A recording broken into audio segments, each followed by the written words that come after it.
And a special thanks to the doctors presenting our cases this morning.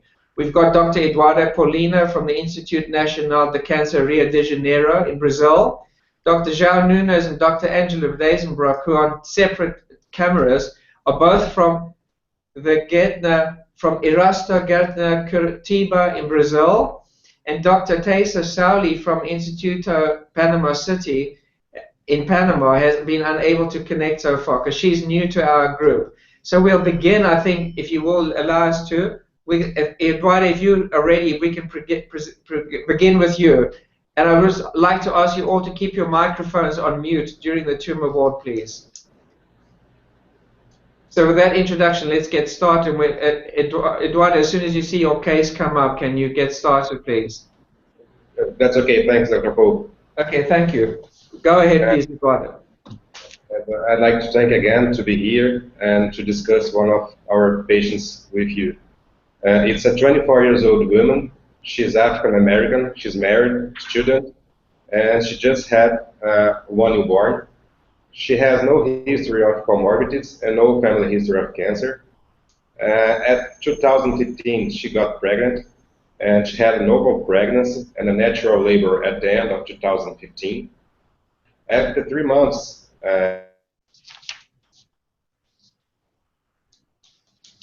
we did a chest X-ray that showed a multiple lung nodules that was suspicious of lung metastasis. Eduardo? Yes? Could you just please go back to the point about what happened in Q1 2016? Just read that out again, please. Yes.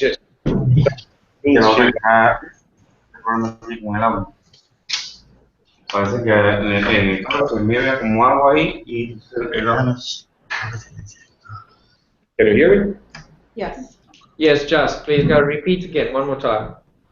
Yes, she got pregnant at 2015. She had a normal pregnancy and a natural labor at the end of 2015, November. At this year, in January, 3 months after the labor, she began with a vaginal bleeding and a dry cough. It was from a chest X-ray that showed a multiple lung nodule that was suspicious of lung. And the palpation showed a valve lesion with a tumoral cervix and an enlargement of the uterus. We decided to do some more exams, like a ultrasound, that show an enlargement of the cervix and uterus with a 12 centimeters lesion infiltrating the myometrium. Her blood work showed anemia with a high level of Cg, more than 600,000, and her CAT scans of the brain, thorax, and abdomen showed suspicious brain metastasis. She was totally asymptomatic, and multiple lung and liver metastasis. After that, we did the diagnosis of gestational trophoblastic neoplasia, FIGO stage of 4, and a high-risk score of 12. We decided to begin with 3 cycles of low dose of cisplatin and etoposide, and then initiate the whole treatment of EMA-CO regime with high dose of methotrexate. For the brain metastasis, we began with intrathecal methotrexate instead of radiotherapy. Can everyone please keep your microphone on mute except for Eduardo, please? You don't have to say more. Yeah, maybe. Panama, if you're online, can you please mute your microphone? May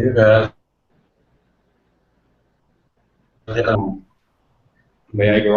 No, tiene que ser algún plugin, algo no necesita plugin. No hay otra computadora por ahí. Hola, ¿podría por favor apagar, poner en mute su micro en Panamá, por favor? Y sistema. No están escuchando. After the 3rd cycle of low dose of EP, she had a rapid response with intense vaginal bleeding that was treated. And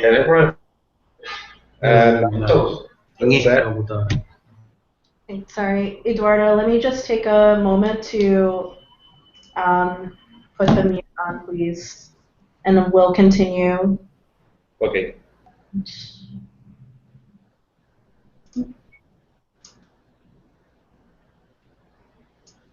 Sorry, everybody.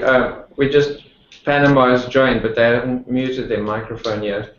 So we've just muted it for them. Okay, you can continue, Eduardo. Thank you. Okay, no problem. So we did the diagnosis of gestational trophoblastic neoplasia, stage FIGO4 with high risk score of 12. We began with 3 cycles of low dose of cisplatin and etoposide, and then we initiate the EMACO regime with intrathecal methotrexate. After the 3rd cycle of EP, she had such a rapid response and intense vaginal bleeding that was treated just with clinical approach.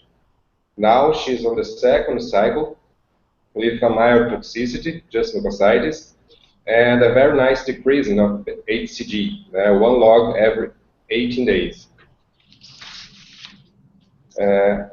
Our questions were, what is the real role of the induction chemotherapy? Because this is the 2nd case that we had with a high volume of disease and a very rapid response with vaginal bleeding, and the case after this, we had bleeding in metastasis of the liver. And what is the best approach of the brain for the brain metastasis? Radiotherapy, intrathecal methotrexate, or if you think that it's comfortable to give you only high dose of methotrexate? So yeah. Go ahead, Don. I can start. You know, obviously she has a high-risk GT neoplasia. We don't generally use biopsy because of the obvious complication of bleeding.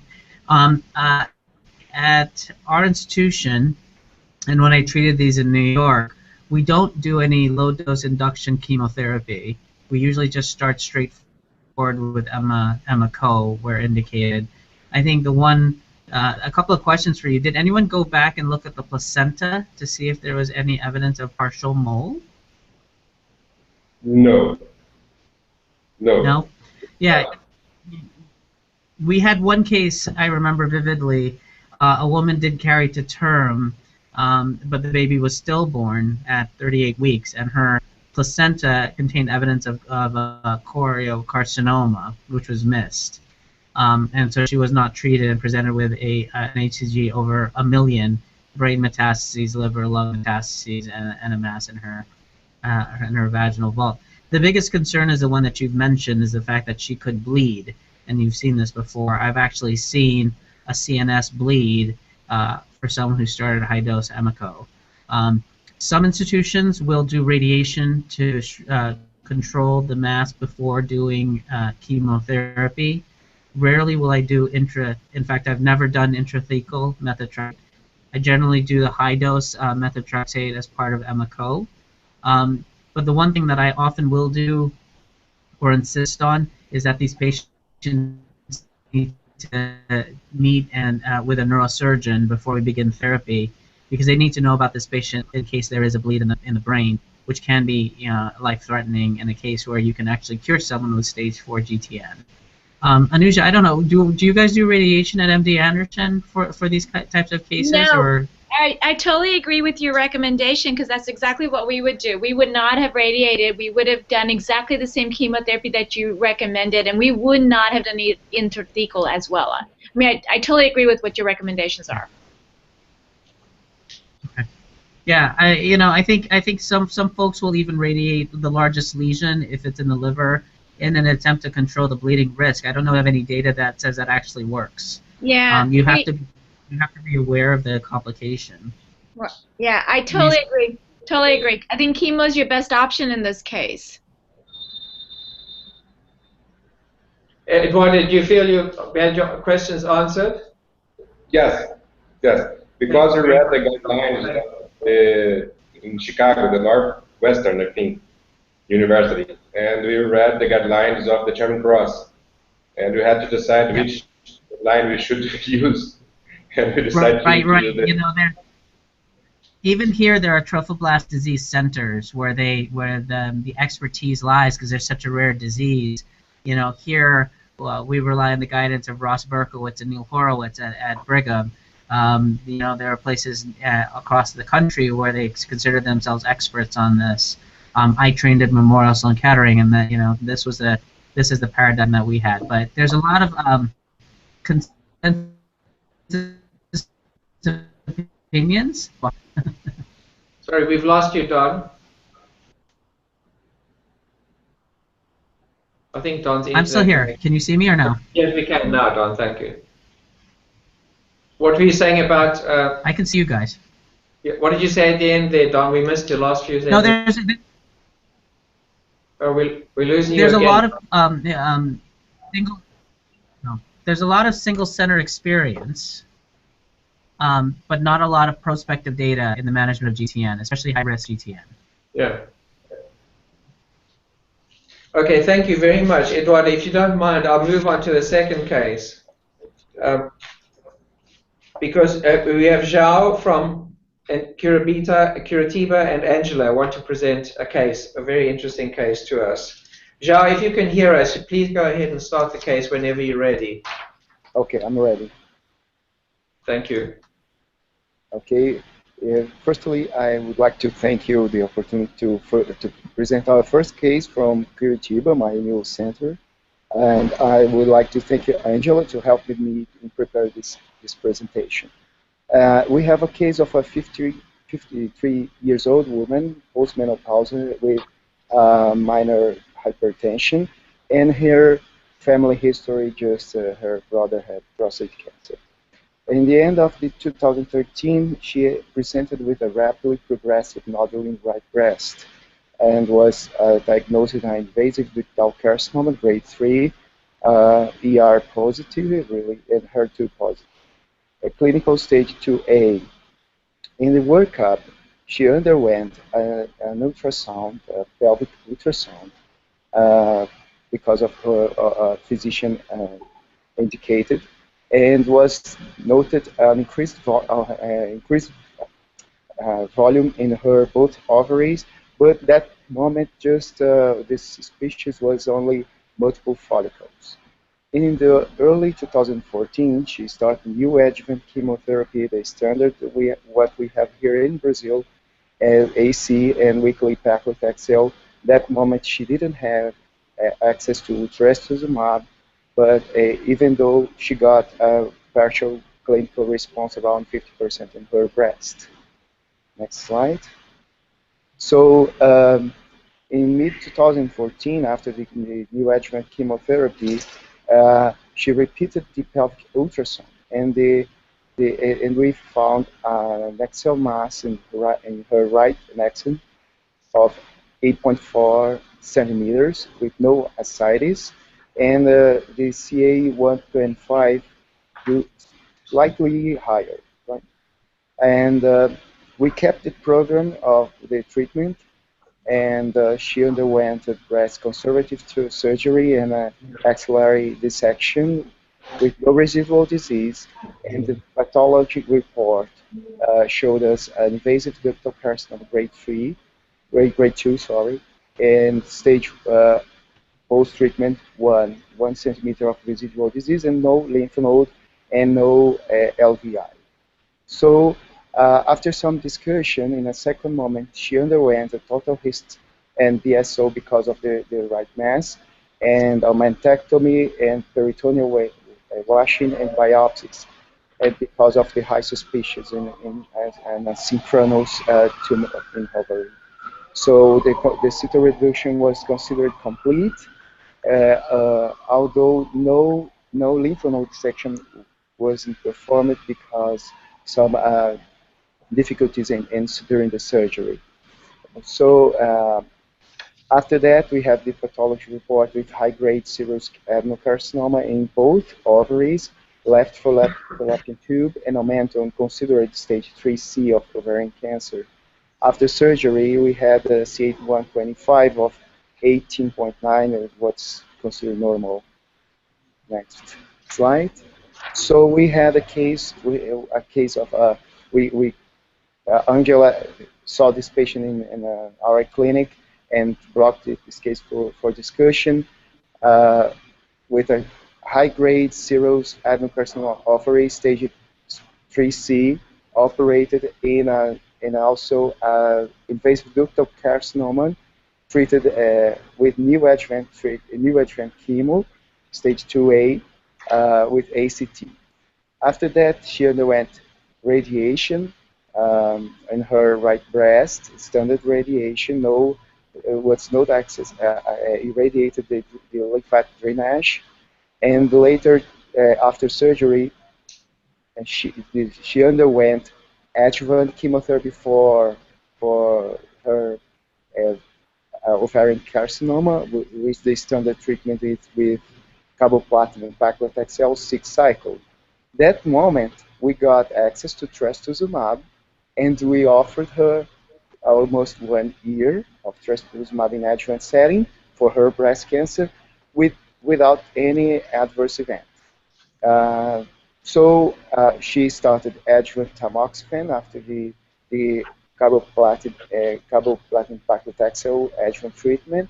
And nowadays, she's the first year, she completed the first year of tamoxifen and is only surveillance. And in this early year, 2016, because we are afraid of exactly how to follow up this patient, we offered her some images, NCA 125, without any finding. Please, next slide. So we have a patient with no disease currently, but she got breast and ovarian carcinoma, both aggressive. And our questions are, looking behind, how could we optimize her adjuvant treatment in an ideal scenario? But now, for now, we would like to hear from you folks. How would you follow this patient, consider all these both disease, and how can we handle these competing risks? And for a user, is quite questioning how was the role of this radiation for her breast carcinoma. And we are trying to get some BRCA status of these patients, looking for maybe some advice for her family and even a prophylactic mastectomy. I would like to hear the comments from you. This is a fantastic case. Would the gynae people like to go first, or Cesar, would you like to make a... Can I just summarize the breast cancer side? She has a large ER/PR double positive, triple positive, HER2 positive, yes, primary breast cancer. And she's had neoadjuvant chemotherapy, which I think is correct for the stage of the disease. And she's had a standard chemotherapy, but she hasn't had... The most important thing about this patient's management early on was she didn't have access to trastuzumab. So she got a partial remission on standard neoadjuvant chemo without trastuzumab. Later, she got a year of trastuzumab, but no out-back chemotherapy was given after surgery. So what's missing perhaps from her systemic management for breast cancer, and I don't, Cesar, what you think, but she's received good neoadjuvant chemotherapy, but only with a partial remission. And the question is whether she should have received further out-back chemotherapy, more adjuvant chemotherapy for her breast cancer. I would like to remind that she got some carboplatin and paclitaxel because of the ovarian cancer just after the breast surgery. Right. A few months ago. That's interesting. Got some therapy.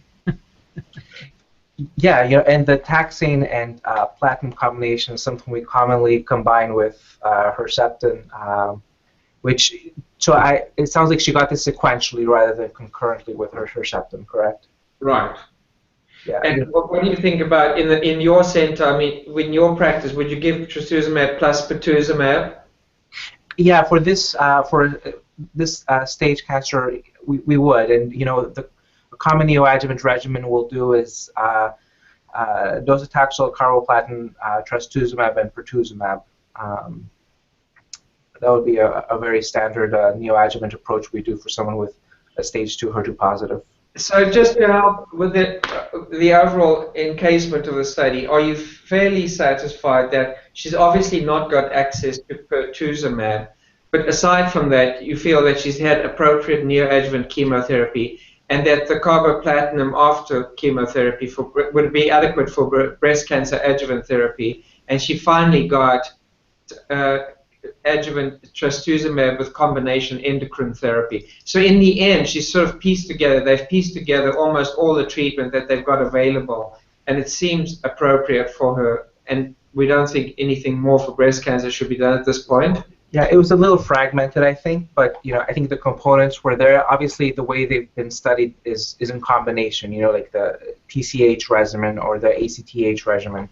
I think at this point, I'm not sure I would give any further chemotherapy for her breast cancer. Although it sounds like she had a bilateral oophorectomy with her surgery. She would be a candidate for an aromatase inhibitor. Cesar, do you ever give trastuzumab and pertuzumab monotherapy in sequence if you happen to have access to them suddenly later on? Would you give pertuzumab alone after trastuzumab, or would you just forget about it? Again, I think that really the data we have right now for pertuzumab is really in combination with chemotherapy and Herceptin. Not even the year-long pertuzumab studies, we don't have that data yet. So I don't think I necessarily would. Right. Don, would you like to have a shot at her ovarian cancer? Sure. I think probably this was missed at her initial presentation. If you go back to what you've told us, she was a postmenopausal woman who had an ultrasound that showed follicles within her ovary, which you should not see in a postmenopausal woman.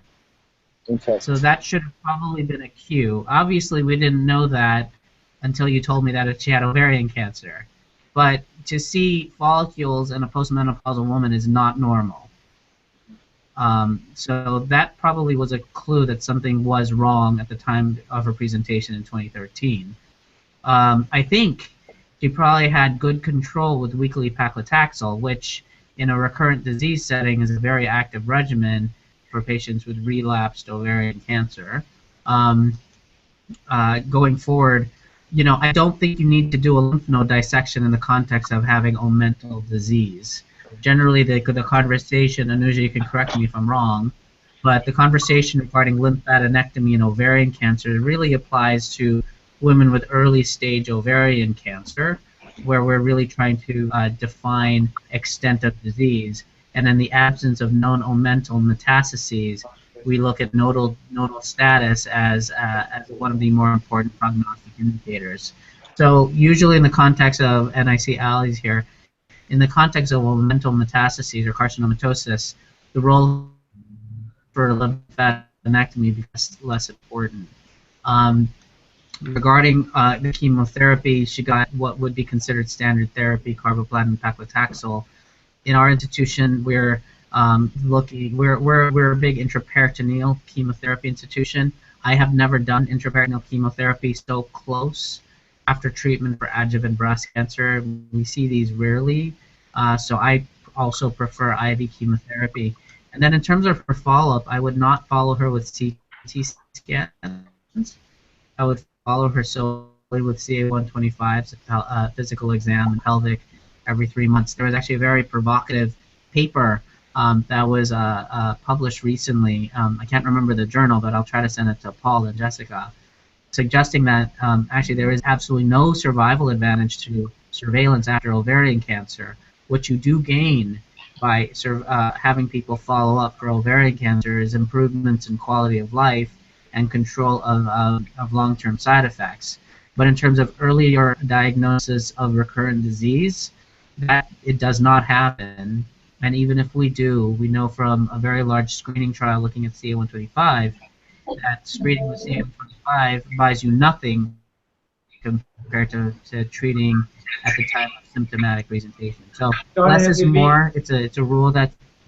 Don, have there been any studies about surveillance, like just research studies about circulating tumor cells or any other form of CT SPECT or anything for surveillance that might add to today's standard treatment?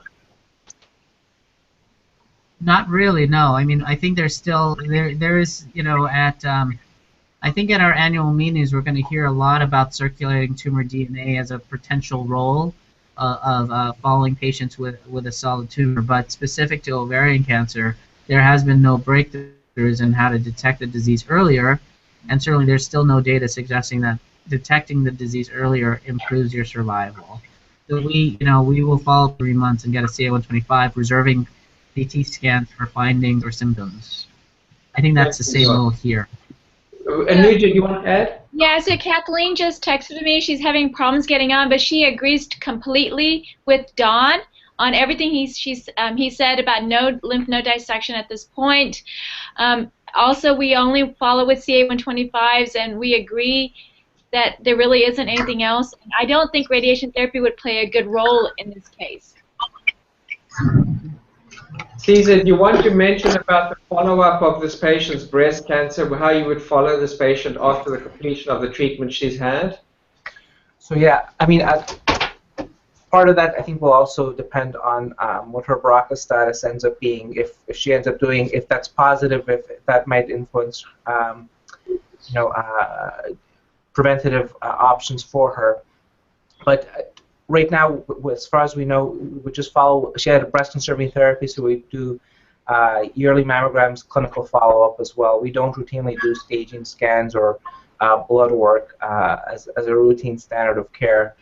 And then the only thing I previously mentioned, I think she would be a candidate for an aromatase inhibitor since she's clearly postmenopausal. But they put her on tamoxifen, which I think is okay. Yeah, that's fine. Yeah, I think.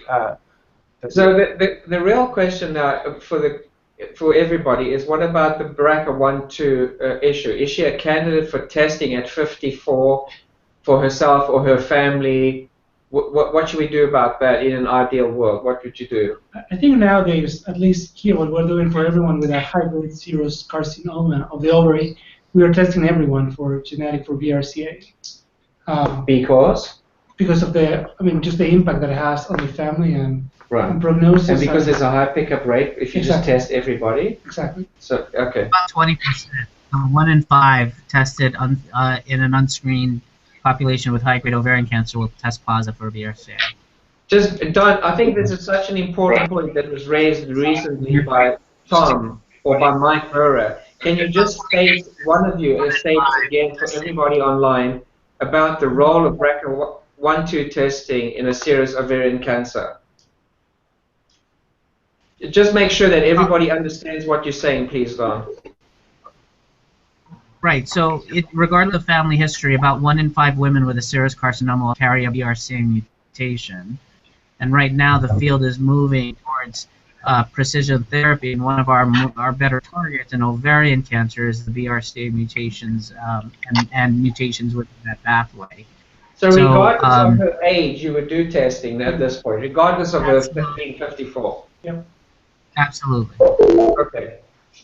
Okay, that's important. Now, the final question, which I think is the most important question of all, is how do we as oncologists deal with competing risks? And I'll just venture an opinion first. I think we don't know how to. I think you have to be a genius mathematician. And I just don't think we have the statistical models of saying if someone's had angina and breast cancer, what's their real overall 5-year survival rate? If somebody's had choriocarcinoma and breast cancer, what's their real overall? So I think we've struggled with competing risks for many years in oncology, and I still don't think we've got the right model. So I'd be interested. In the past, at least our approach has always been to treat each cancer with curative intent if possible, and to just ignore the competing risk and hope for the best outcome for the patient. So I don't know whether anybody knows about models or algorithms or some way of calculating competing risks, and whether that influences the management of either of these two primary cancers. I don't know. I don't know. Maybe Don knows. I don't really have a very good sense. Yeah, it's a great question for sure. I think Kathleen just joined too. I'm interested in her work. She's done a lot of work in sort of familial cancers, but I think for her, I would agree with Paul. You treat both cancers with curative intent. The way this is going to play out, I think, in the next year is something that Jean brought up. Sort of, assuming she has a BRCA mutation, are you going to commit this woman to bilateral mastectomy? And in that case, I would actually pause, take 2 steps back and say, this is not that patient with an early stage BRCA positive breast cancer. This is a woman with a synchronous advanced ovarian cancer and residual disease after neoadjuvant chemotherapy. I would not be so inclined to strongly consider or even recommend a bilateral mastectomy in the context But Don, of let me ask you a ovarian. question that we've run into. Let's say she tests positive for BRCA1, and she remains disease-free from both cancers for 10 years, or at 60, till she's 60. Would at 60 you recommend a bilateral mastectomy? Like, is there a point in which you say, okay, prevention is now more important than cure, you know? Like, Well, you know, Paul, this is really, Caesar, you might have it too. There was a really interesting abstract. I think we went to a breast cancer symposium that showed that the age of onset of breast cancer in a BRCA mutation predicts a stronger risk of a second breast cancer event. So if you had a breast cancer at the age of 20, it was very strongly likely you're going to get a second event very shortly after. But if you got it at 50 and 60, the likelihood of a second breast cancer event actually falls. That was actually presented recently. So I think someone, you know, if she's 10 years out without a second breast cancer event, I don't know if I'd do a mastectomy. so I've always argued that we should just treat aggressively until we know how to do it better. Until we really, you know, we've written lots of papers about competing risks with aging patients in our endocrine trials. So the competing risk of concomitant cardiovascular disease, for example. We've written some excellent, not me, but our statisticians have written some excellent papers on that. But I still think that after being in oncology all my career, I still think we still left with a default position of treating with curative intent for independent cancers and not trying to guess the competing risk algorithm that is actually there on the table. So yeah, I think that I don't think I can really help with that question. I don't think anybody else can really. I think we just treat with curative intent, really. So can I ask you one thing more? Yeah. So we're trying to get the BRCA1 testing for 1 and 2 for this patient, but even in this case we got it. What I noticed is that's the most important thing is for her relatives more than for herself because of the advanced ovarian cancer, and so these competing risks. Maybe it's more important for her family, in fact. Yeah. So I think somebody said, I think Don said, and Alejandra said, we agree. We think that the testing is more important for her family even than for herself. So you're right. I mean, I think that she should be tested. Yeah. But I mean, don't forget that there's new, you know, the PARP inhibitors have revolutionized the treatments of these women. So it does have a benefit for patients for the patient herself. So I think I see Kathleen.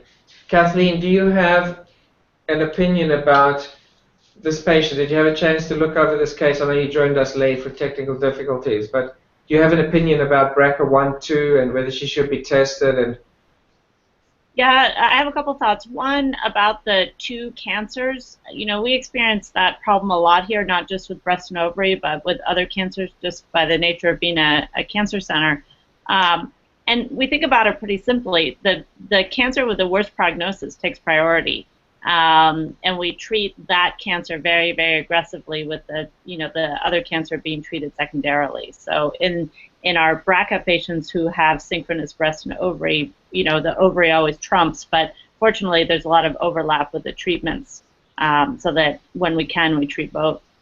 As far as the BRCA, I think similar to the cervix, to the HPV vaccine, you know, it's a lost opportunity, right? Every time we see one of these patients. And I agree with what others were saying, that our primary goal really needs to be to get her family tested so that we don't see 10 other family members of hers, you know, coming in with either breast or ovarian cancer that could be totally prevented. right. And then just quickly about the prophylactic mastectomies.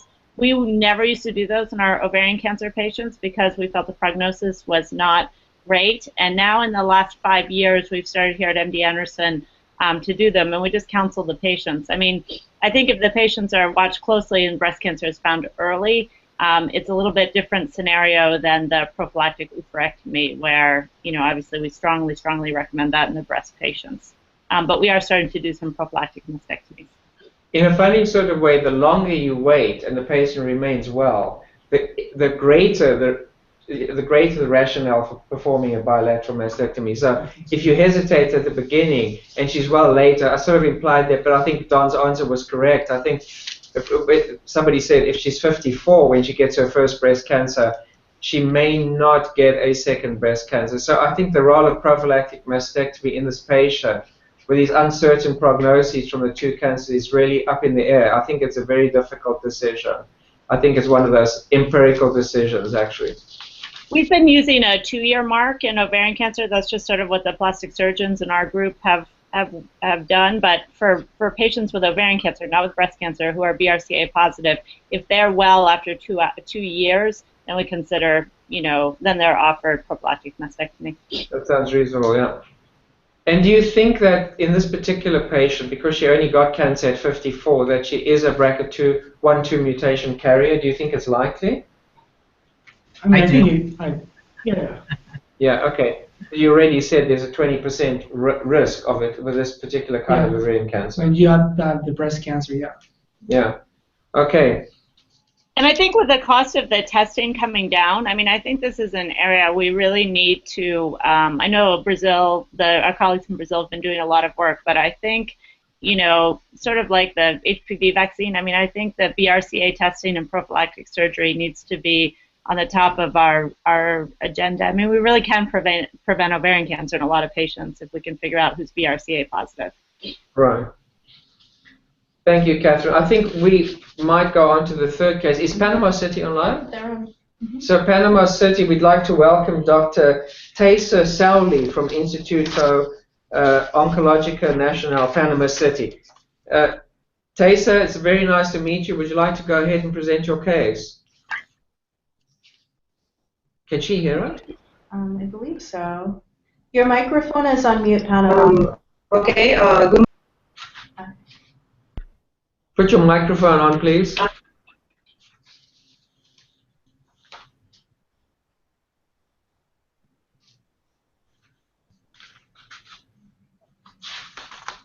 Okay, perhaps we'll go through this case because we can't hear you, Taisa. Unfortunately, there's a technical failure.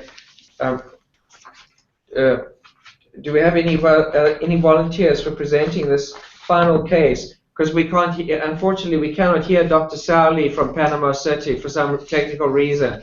Would somebody else like to present this case? Zhao, would you mind, have you got the cases in front of you? Zhao? I'm here, okay. Can you present this third case from Panama for us, please? Yes, okay, I can try it, no problem. Thank you very much. We'll project it onto the screen. It's just a matter of presenting and what you see on the screen. Thank you. Okay. Okay, so it's a woman of 40 years old with no relevant past of medical history, two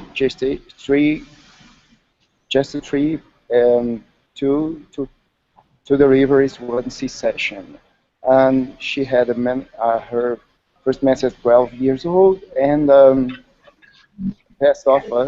I lost the slides. Okay, so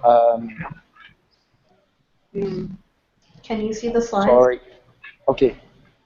So blink. Good morning. Good morning. Is that Taisa Sauli? Panama City, hello, we can hear you. Can you present your case, please, Taisa? Do you hear me? Yes, yes, we can. Thank you. Yes, this is Taisa Sauli from Panama. Yeah, thank you very much. Good morning and welcome. Could you present the case? Can you see the screen? Sorry for the technical problem. Okay, we are going to present. Yes. Taisa, it's not going to work because we're going to present the case of a 4-year-old female patient with no relevant past medical history, G3P2C1, menarche.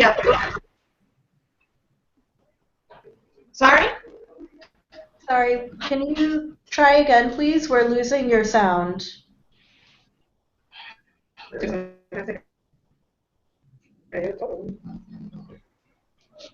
Hi. Hello? I think we should have Zhao present the case and we can discuss. Okay, do you hear me? Yes. Can you try again, please? You know, Tessa, we are having very breakup of your microphone. Hi, do you hear me? Yes, I think there's an internet problem there. Would you like us to read the case out and then we'll start the discussion on the panel? Can we have somebody from... Good morning. Do you hear me? Tessa, we would like to read the case from Boston, if you mind, because we can't hear you properly. Just put the case up and let's... Okay, we're just going to go ahead and present the case from Boston. I'm sorry, everybody. Okay, we have somebody to present the case now, Rosanna Ruiz. Okay, this is a case of Speak loud. 40-year-old female without relevant past medical history, a Paris woman who had menarche at 12 years old. She had a C-section plus bilateral salpingo-forectomy in 2005. In the second quarter of 2011, she presented with transvaginal bleeding and lower back pain. And she also self-detected a lump in her right breast. The gynecology team evaluated her and found a cervical exophytic friable lesion of 6 centimeters without parametrium involvement. At the breast, at 11 o'clock, they found a 4 centimeter lump without clinically axillary involvement.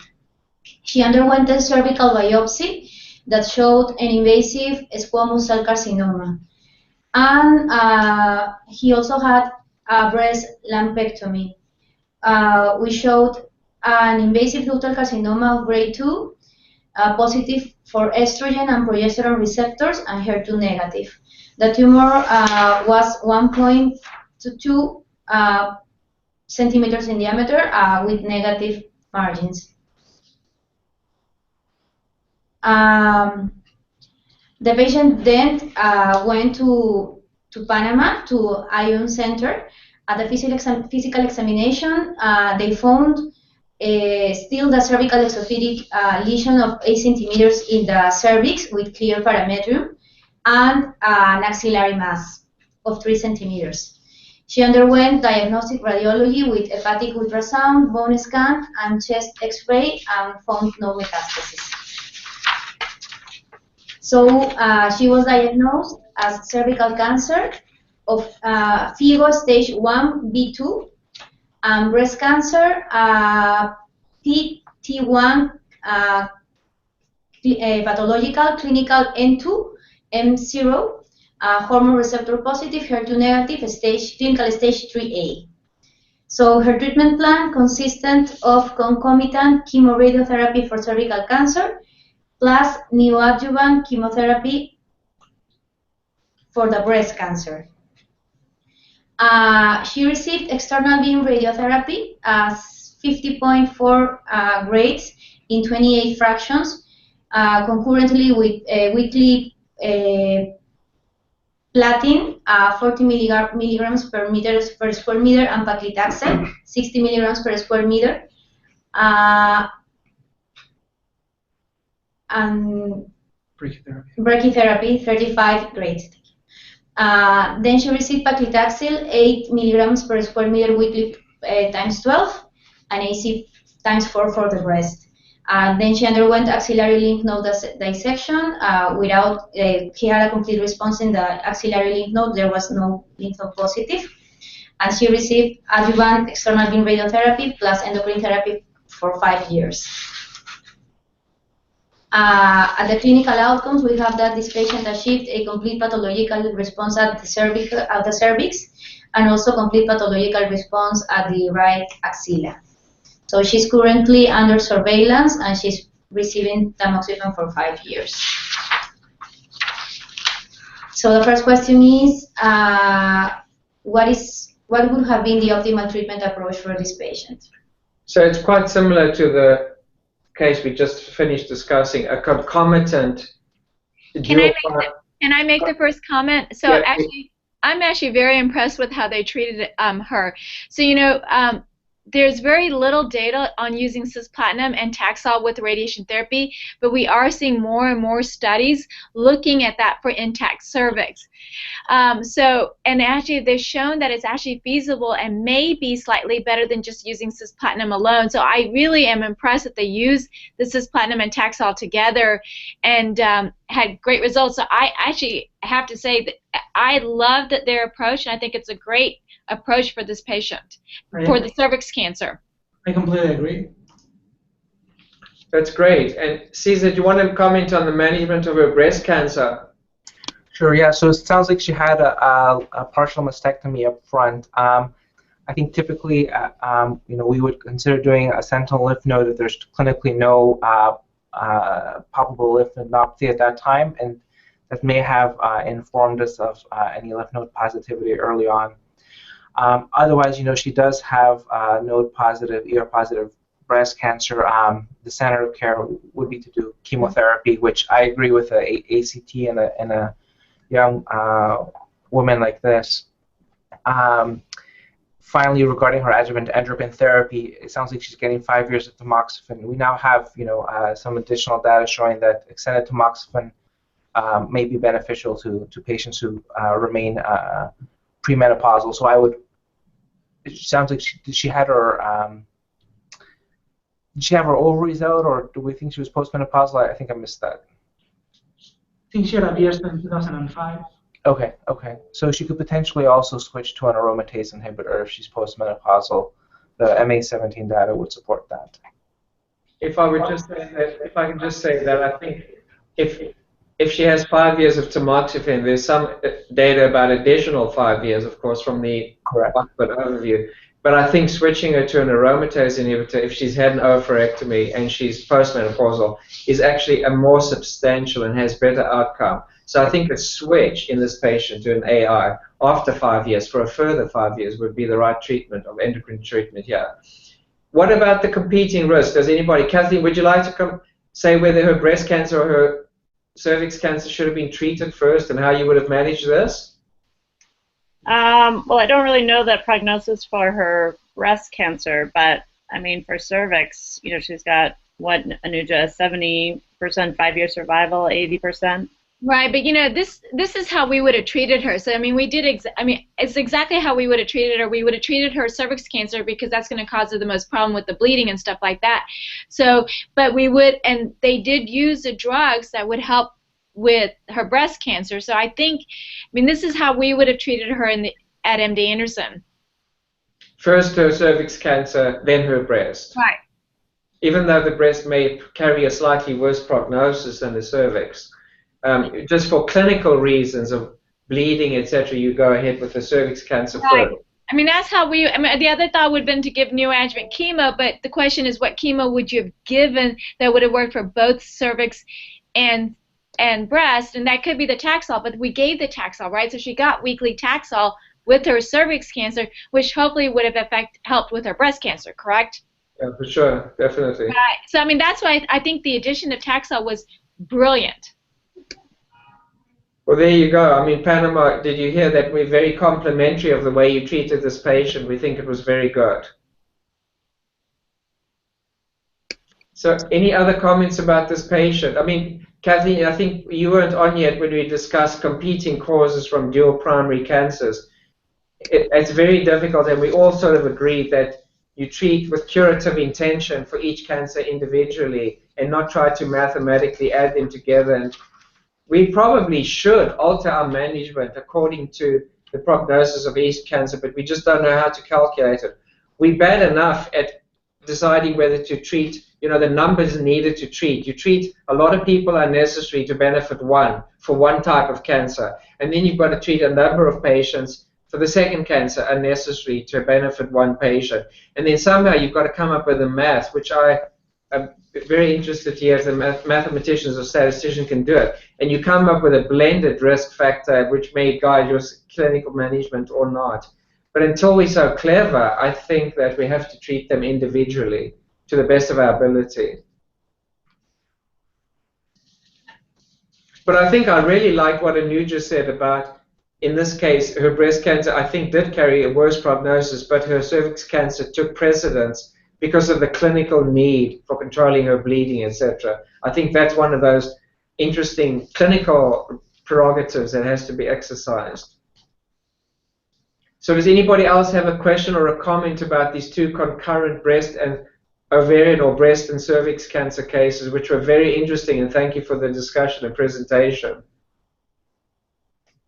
Would anybody like to comment, João or Eduardo or anybody from the presenting teams about these cases, which are very challenging and being managed very well? I think the case with trastuzumab, the breast cancer case we heard about, the second case, it's very obviously, we all know it's unfortunate not to have availability of trastuzumab, and that significantly alters the prognosis of a HER2-positive patient. Fortunately, this patient did get it in the end, but I think we see lots of patients in South America who do not receive trastuzumab for HER2-positive breast cancer, and that's always very unfortunate. Okay, well, thank you very much for your contribution to Tumor Board this morning, everybody, and we will get the paper from Don that he mentioned, and we'll circulate that reference. And thank you for coming. Okay, thank you, everybody. Thank you for attending. Bye now.